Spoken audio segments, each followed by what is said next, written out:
All right, guys, welcome to the stream. It's Chichako and Borf Switch here, and we're just gonna run a mic check, make sure everybody can hear us, and maybe just give everybody a few minutes to join. And yeah, we got some good stuff to go over. You guys have been asking a lot of good questions, so look forward to figuring all this out with you guys. Hey guys, Borf Switch here. Quick mic check here. Hopefully you guys can hear me okay. I'm excited to be here and show you guys how to use the bot again and hopefully answer some of your questions. So I'm going to be keeping an eye on the chat on YouTube and in Discord, so you guys can post in the Discord as well on YouTube. It doesn't matter, whichever one. I'm going to have an eye on both channels. So if you go to our Crypto Fusion bot, there is a live stream questions channel, live stream chat. You guys can ask questions in there. And then also, of course, on YouTube as well. So, oh, Mike is fine. Cool. Thank you so much for letting us know. We're just going to give people just a couple of minutes to join.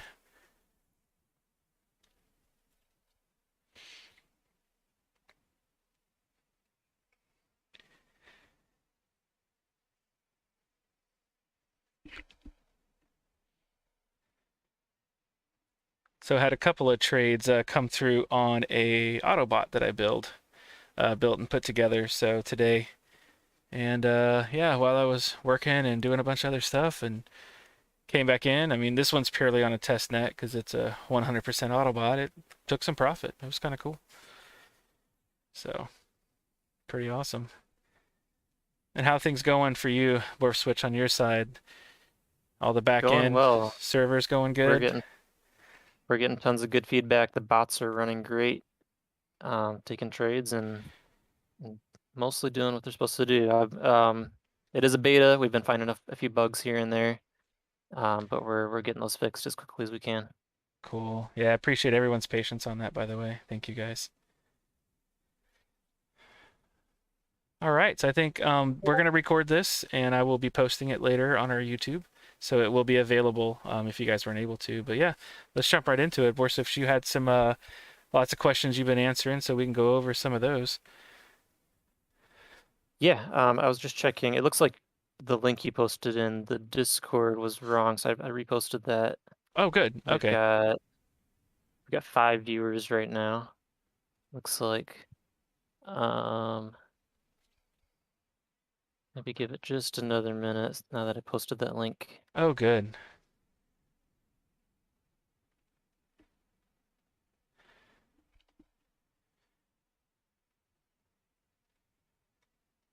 Just making sure everyone's paying attention, that's all.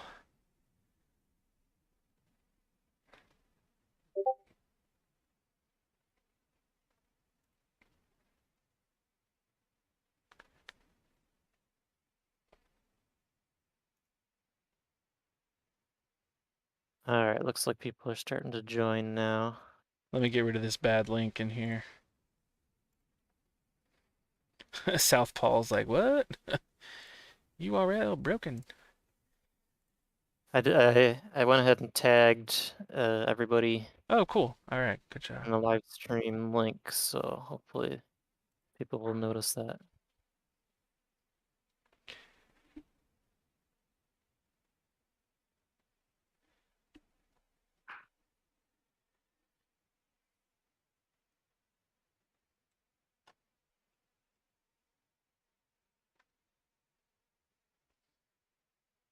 Let's go ahead and get started here. I think we got a few people here and we got we've got this recording, so we'll post the recording in the Discord once we're done here.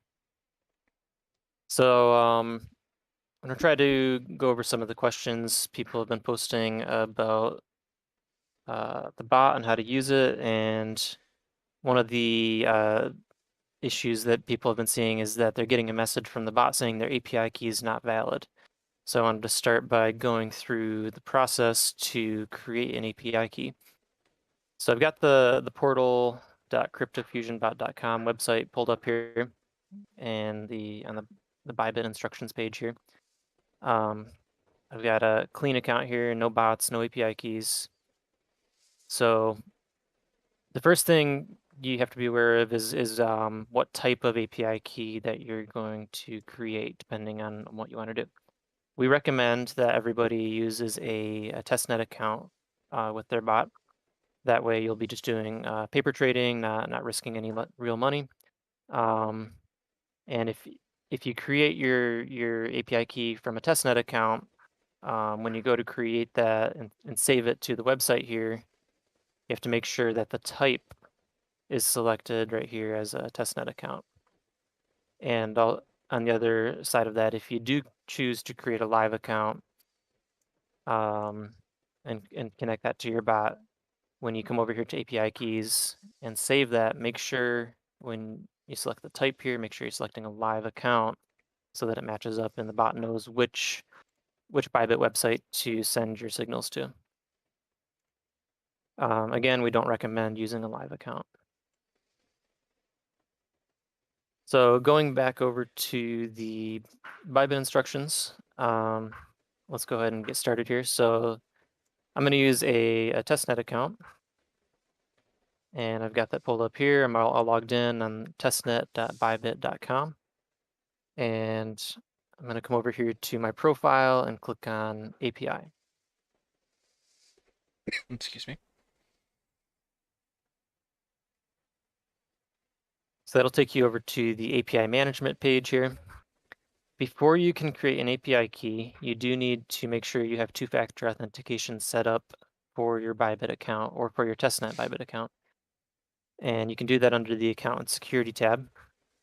You scroll down a little bit to this two-factor authentication section here and click on the settings button over here to set that up and follow the instructions there.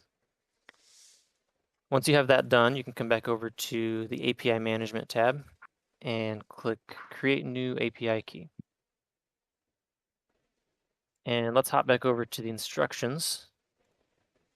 Scroll down a little bit here to this step number 4 is where we're at. So step number 4, it says to enter a name for your API key. So let's go ahead and do that.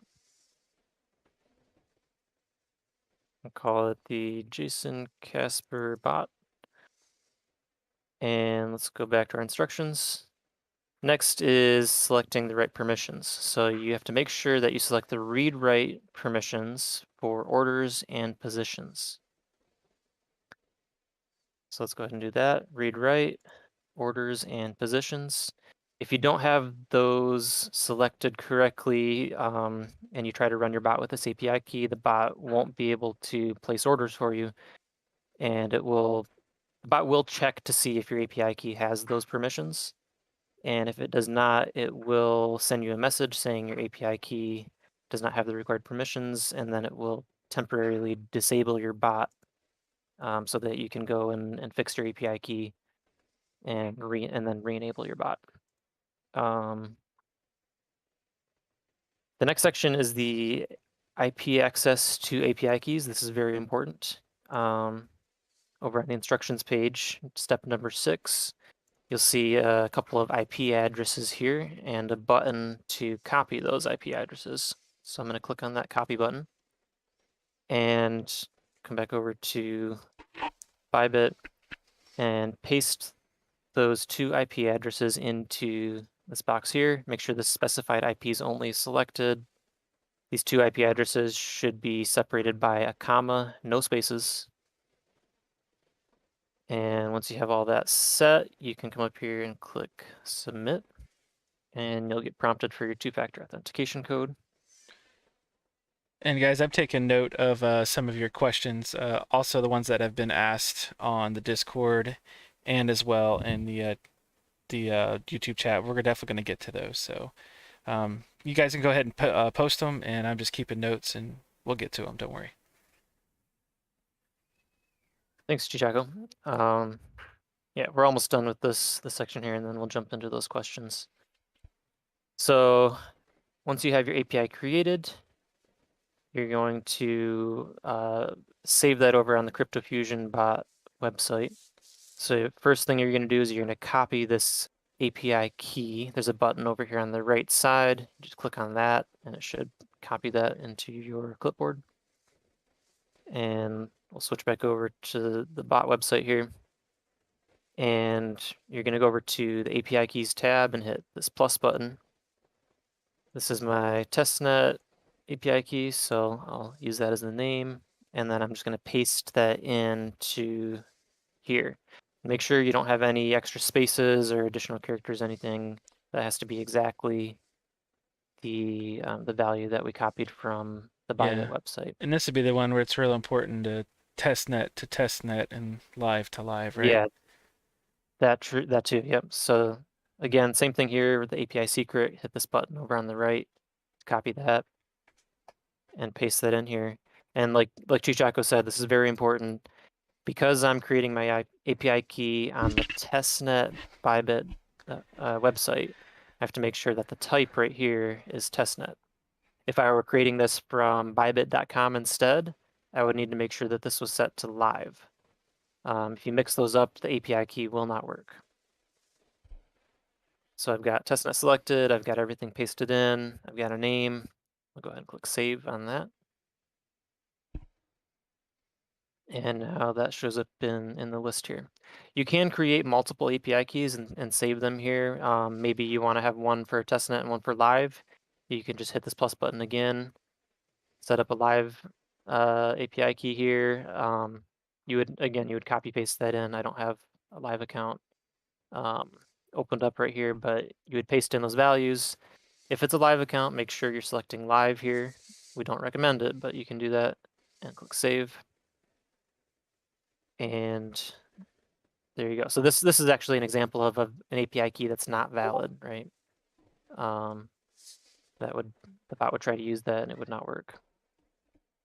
And once you have that done, you can go over to the bots tab, click plus to create your bot, give it a name, and then select which API key you want to use.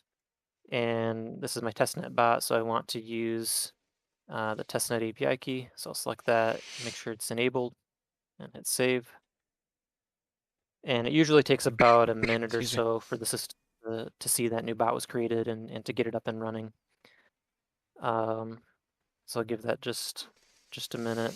Yeah. And once it is up and running, I added this feature today where it should send you a Discord message, a direct message, telling you that your bot is now up and running.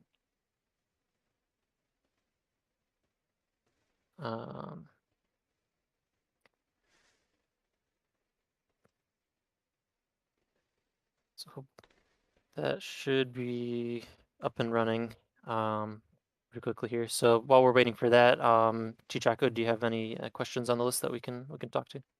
Yeah, let's I just want to kind of I'll probably cover this again later as well. But the copy trading being available after the beta test, that's definitely our plan. We've done a lot of like beta testing on our own, with the autobotting, the JBot basically. So yeah, that is definitely coming down the pipeline. And that was a good tool we're trying to put together, because it really helps you, understand how to enter, these trades. Looking at the Jayson Capser TA and, using the bot and getting into these trades. I mean, because a lot of times that's what we want. And I'm going to tell you a very long story in hopefully a very short period of time. The reason why this pod exists is because I'm just extremely busy at work, life, family. We all know how it is, and I was having trouble keeping up with Jason's trades and my own TA and trying to figure out how to do these things, and called Borf Switch, said, "Hey man, you got a talent? I got a talent. Let's put it together." And that's really where this came from. So that's really what it's designed to do. But in the future, we do have the ability to, let's say I fire a bot, we can connect it to other bots. So the hints would be to connect to Jay, and you know we can learn from that, and see how to enter trades. And so yeah, that is coming down the pipeline. So I just got the message that my bot is now up and running, and let's go ahead and try it out here. So Gonna attempt a short here. I haven't done any TA to see if this is a good trade or not, but we're just running on a testnet, just paper, so doesn't matter too much there. So let's do a short with a limit order at the current market price, and we're gonna use let's say 2% of our balance with 10x leverage. We're gonna set our stop loss at 1%, and we'll do a couple of take profits here. Cool. And why you fill out those? 1%. Why you do those take profits? I know a lot of people have been asking, like, they put maybe, a few paper dollars in, and then they go to trade a lower balance, and then it comes back that there's not enough money on the trade. I can't remember the exact wording of that, but that's definitely an error that people have had. And there's a minimal, right? Especially when you're trading There BCT. is. Yeah, depending on the coin you're trading. So let me send this in, and Sounds then I'll good. come back to those settings that a few people have had issues with. There we go. So our trade hit the bot, and it placed our entry order, it opened our position. We've got our take profit orders right here and our conditional order right there. So we'll let that sit there, and if price comes down to our take profit, hopefully, then our stop loss should move to our entry. So I'll let that sit there.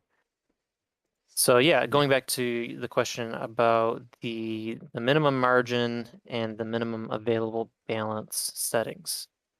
Let's set up another trade here. Let's do an inverse coin, BTC USD. And let's do another short. And let's look at these settings here. So you'll notice when I changed the symbol to BTC USD, the units on this field changed to BTC. That's because the inverse coins like Bitcoin, like BTC in this case, they settle in Bitcoin. Mm-hmm. So the value of this field is in Bitcoin units. So if you were to set this to 1, Ooh. that means the minimum margin for your trade is 1 whole Bitcoin. Which is I think a lot more than what I have in my inverse wallet. Let's take a look at my BTC USD coin here, See how rich you are with your paper. and let's see what I got in here. So I got 0.05 Bitcoin in this wallet, right? And this not amount. So less than 1. If I come here, set this to 1, and I Hold on just a second, uh, Morph Switch. Guys, I got a storm overhead, just so you know. I'm experiencing just a little bit of jitter and latency on my network. I have screaming fast internet, but at the moment, see, there it goes. Okay, so there's a storm. Kind of, you got real jittery there, so I wanted to, yeah, interrupt until it's smoothed out. And okay, it says it's coming back online. So, all right, sorry, man, go ahead. yeah, no problem. So I was saying for inverse coins, it trades specifically BTC trades in BTC. So in that wallet, I've got 0.05 Bitcoin. So if I come in here and I say I want to use, say even like 5% of my balance, it's going to take 5% of that 0.05 Bitcoin and try to open a trade with that. But if I have my minimum margin set to 1 whole Bitcoin, that's not going to work, right? Let me change what I'm sharing here so you guys can see the notification I get from the bot when this happens.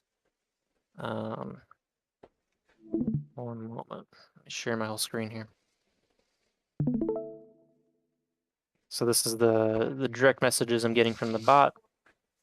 And let's go over here and submit this order and send. So that sent that to the bot. And then I got a message from the bot saying it ignored that short signal for BTC USD because 5% of my balance, which happens to be 0.0025, is less than that minimum margin value that I had set, which was 1 Bitcoin, right? Right. I think we're So still all I have to, seeing no screen at the moment. no screen right now? Yeah, I just see Did, your little ninja coder. okay, hang on, let me make sure I'm Yeah, I'm gonna I check am my network. streaming. How's the quality on your end, guys? If you don't mind letting us know in the chat real quick if it's quality You might have okay. to reset what your streaming software is pointing at, because I'm just seeing a blank screen on the YouTube.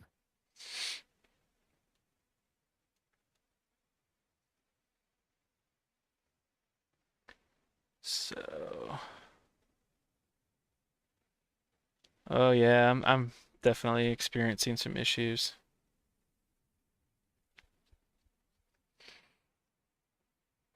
I'm running about, There, guys, we're having some technical difficulties with the yeah, stream. running about 15% of my normal internet. Oh, let's try that again. Oh, they can hear us okay. So they can hear us okay, so not so bad. Yeah, still seeing a blank screen.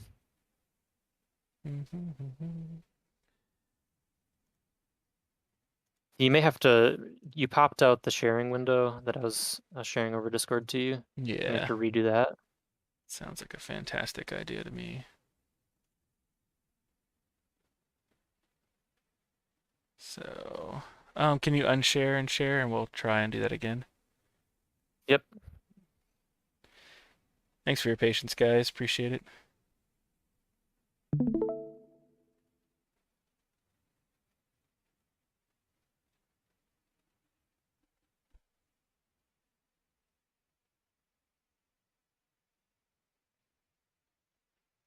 I'll join the call back in a second.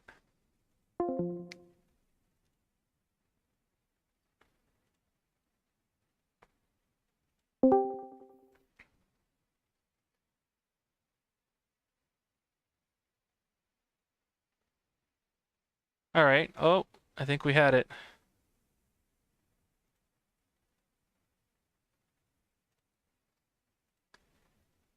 Come on, we want to watch.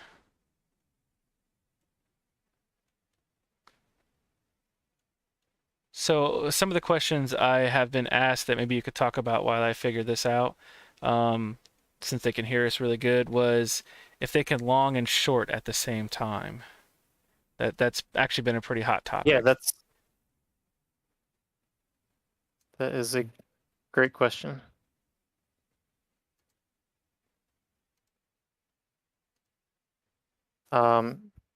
Yeah, so you definitely can long and short at the same time. With the linear coins, you can actually do that from a single Bybit account. The inverse coins work a little bit differently on Bybit. They only allow you to be in a position on one side at a time. So for the inverse coins like BTC, USD, you would need two separate Bybit accounts and two separate bots to do that. For the beta at the moment, we're not offering two bots right now. We're only letting each user have a single bot for the moment. We will be offering that in the future, though. We do have the capability to let a user have more than one bot. So we'll be offering that at some point. Cool. I think we're all back to normal now. All right, cool. So yeah, it looks like you can see my screen now. Seeing my messages from the bot here. So the message I got here was that the bot ignored a signal for Bitcoin because 5% of my balance, which would be 0.0025 BTC, is less than what I had set for the minimum margin value. So back over on the signal form here, remember I set the minimum margin to 1 Bitcoin. 1 Bitcoin is obviously higher than 0.0025. Most of the time, guys, you can just leave this at 0. The purpose of this field is if you have like something that's automated that's sending signals to your bot, but you want to ignore trades that are very, very small. If the value of the trade is less than a certain amount, that's what this is for. So I could set this to like 0.0 0.01 Bitcoin, right? Like which is a lot smaller, and click send.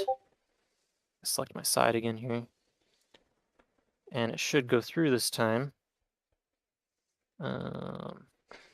Well, Excuse me. that I was gonna say I don't know if that hits the minimum, right? I don't remember what the minimum does was. appear to be a bug. This should allow you to set a decimal number, so I will fix that, guys. But for now, just set that to 0, and I will update that so it'll let you set that as a decimal number. Awesome. Um, So, um, when you want to change bots, you just scroll to the top and then just select a new bot. Let's just say they do a live and a test net and they want to switch between the two. yeah, definitely. So I believe my account is set up so I could technically have more than one bot, which is not an option we're offering everybody yet. But let's create a live bot here. It's using a live API key.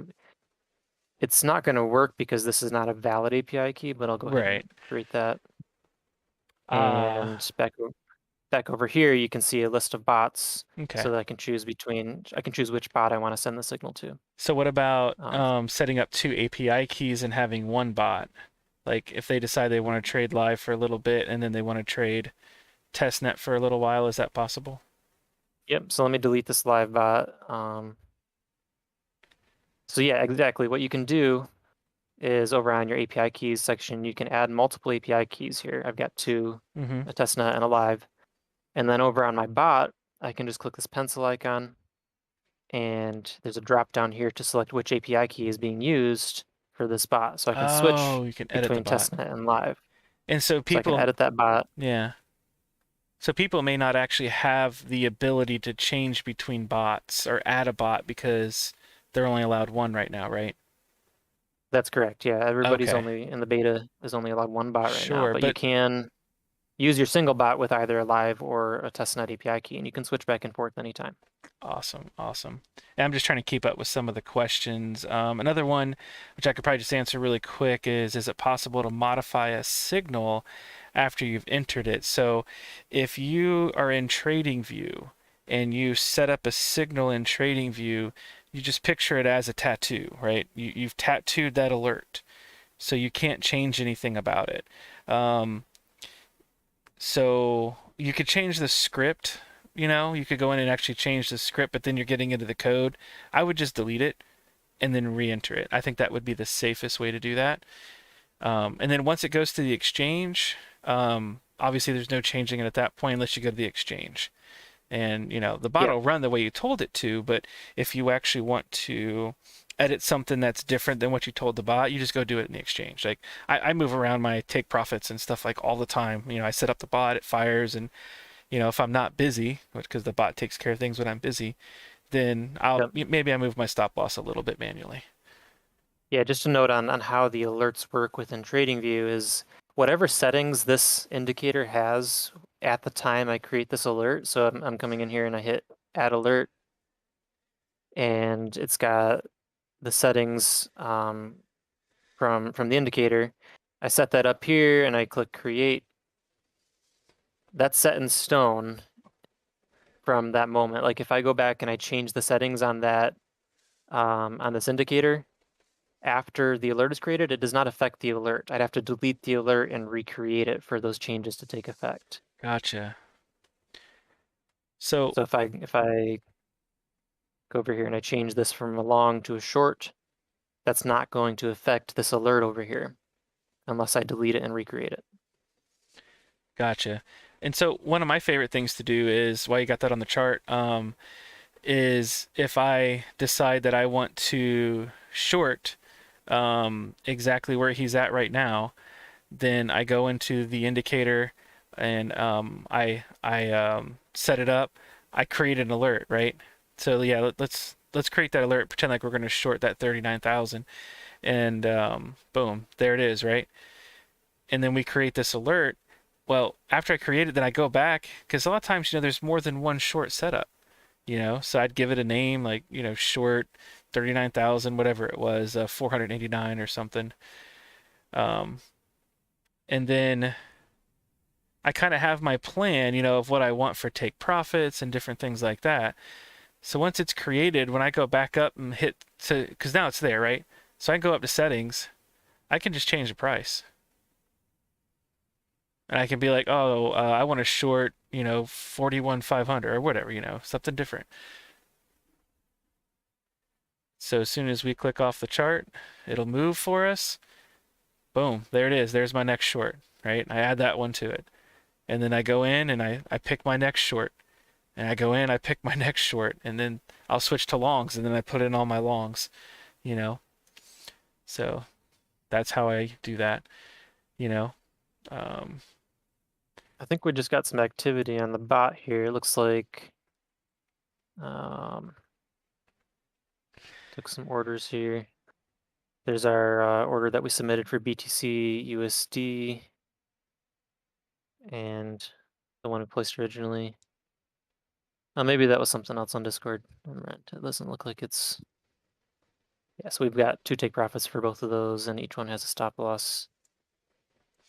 So never mind. I'll go back to all what we were right. saying on the alerts here. That was good. I just wanted to share that because sometimes, I'll have a lot of trades that I'm potentially looking at, and I spend a lot of time, and of course, I do a lot of tests too. So sometimes I come in here and I set up different time frames and different confluences to try to test things. So that's just a quick way of getting it done. So what about someone asked, can the bot trigger the same order on multiple live accounts at the same time? That is technically possible. It's not something that individual users can configure for themselves right now. Right. That's basically the copy trading feature that we plan to offer in the future, Right. where whenever Jay's bot takes a trade, your bot can also take that same trade. Cool. Um, we have a prototype of that feature that we're working on, but there are some improvements that we need to make there before it's ready to be released to the beta users. All right. And I have another question about the possibility to trade CDW. So chickens drinking water is what I think they mean. Um, so I trade this a lot, swing failure patterns, and I know the wicks move fast. So this is where you get into the trigger. Can we go back to trading view real fast? And put it on the chart, our our thing, and I'll go over this real quick because I fight this a lot too. Um, the bot's pretty fast, so that's good. So you have your trigger, right? And then you have your entry. If you're expecting a really, really like fast CDW, you might need to maybe give a little bit more room to your trigger to your entry, because it'll just drop down real fast. It could blow by faster than you could communicate with the exchange. I don't know how many times I've tried to go in with a limit order on the exchange and missed it, and I should have just hit market. But so that's one of the things you can do is you can market, and then you can also take a limit order with an entry. And so, but the trigger price is definitely what's important. So if 0.1 is a little tight, 0.5 might be too spread, but 0.25 might work well. So that's something you got to really play with and figure out what works for you on your style of trading. But obviously, you give a little bit more trigger room between the trigger and the entry. It gives the bot just a little bit more time to pop your limit order in. Hopefully that answered that question for you.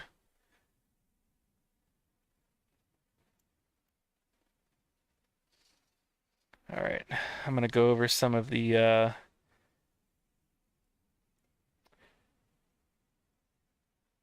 okay, Switch, they're asking about sub accounts. So Okay, sure. I think I missed in context maybe what he was asking or she was Like asking a about. Bybit sub account. Yeah, I mean, of course it would, right? Because it works just like a regular account, and then you create an API Yeah, key for it. absolutely. Yeah, Um, okay. You can come up here to your profile, go to sub account, and really the only difference is it just changes which account you're creating your API key from, right? I'm not sure if this is allowed on. Let's see if this works. Um,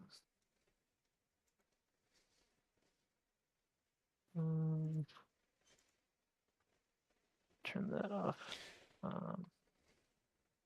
What coding language is it coded in? It'd be Borf switch language. And it doesn't let me have. I guess that's too long. Let's try that. Make sure I know what my password is here. Create a sub account.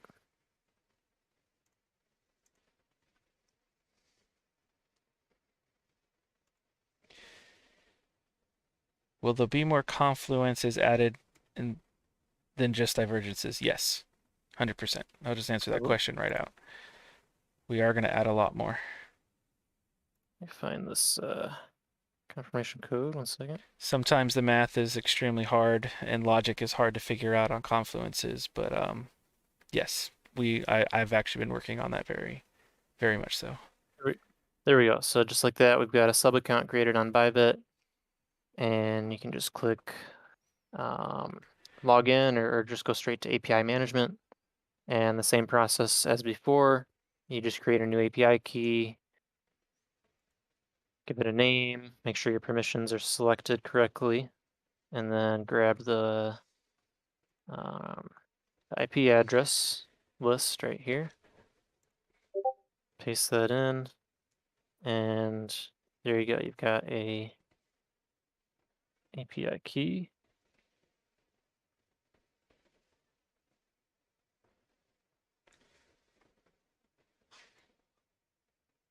Just like that. So this will be, I'll copy that and I'll go over to my API keys and add this one in. This is my testnet sub account API key.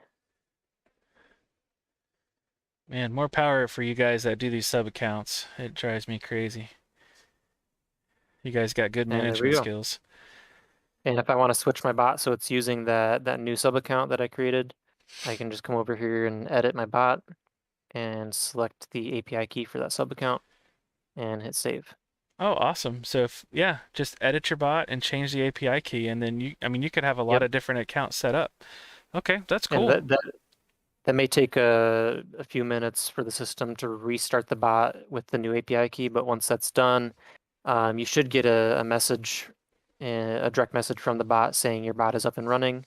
That's an indication that it just got restarted and is back up and running. So I'll wait for that message to come through here. And once that's done, I can start sending signals and they should show up on this sub account.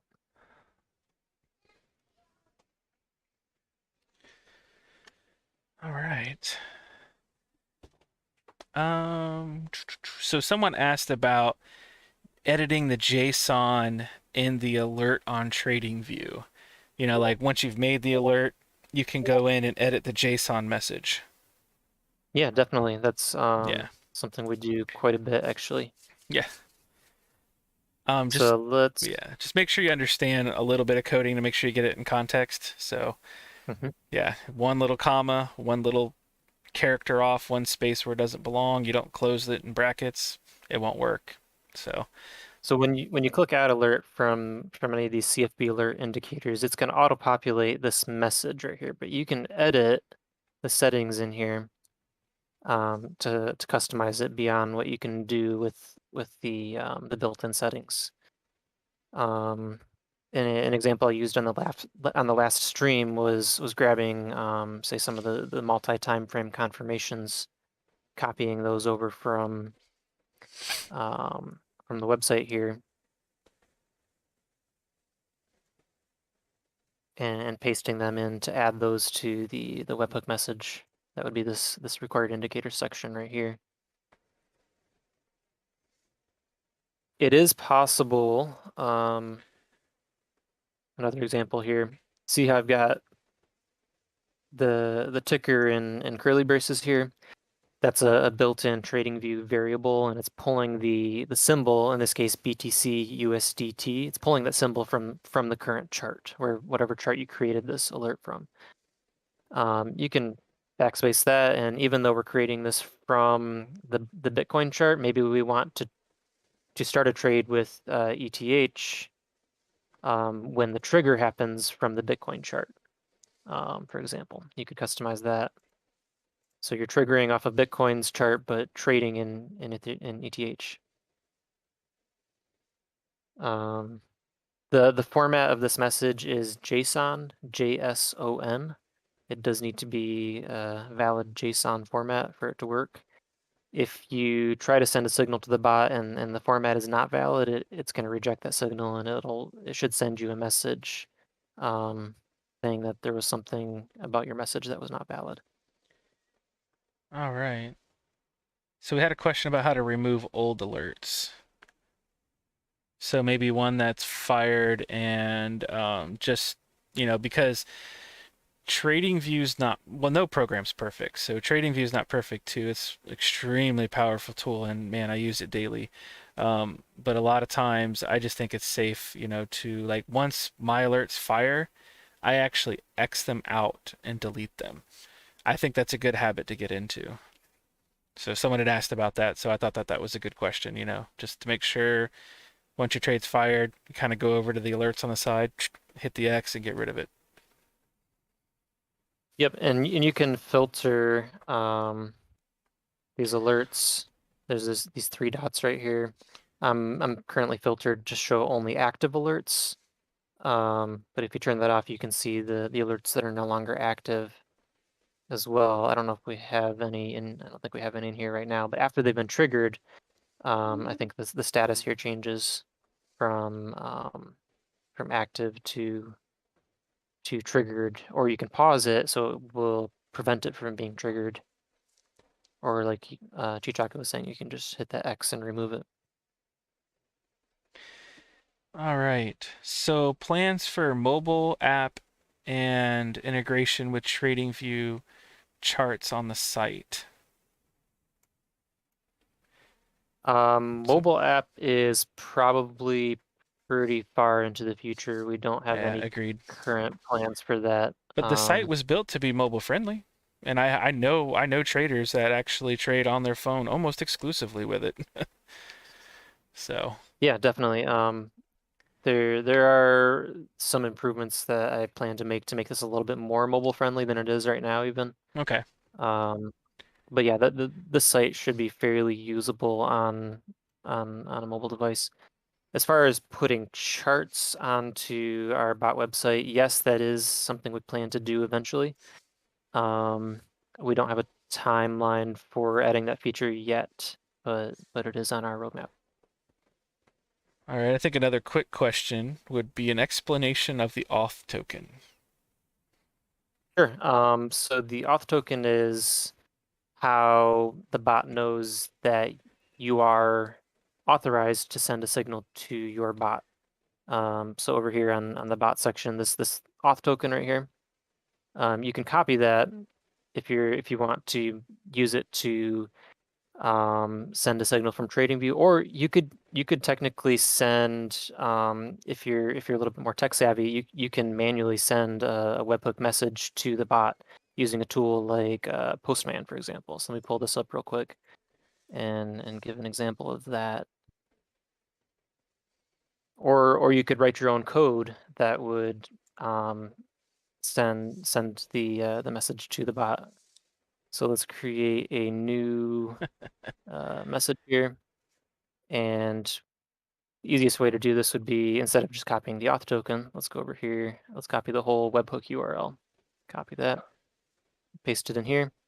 So Postman's just a tool that lets you send API calls to APIs. And for the bot, you need to make sure that the method for that is post, and you have your webhook URL in here. And this auth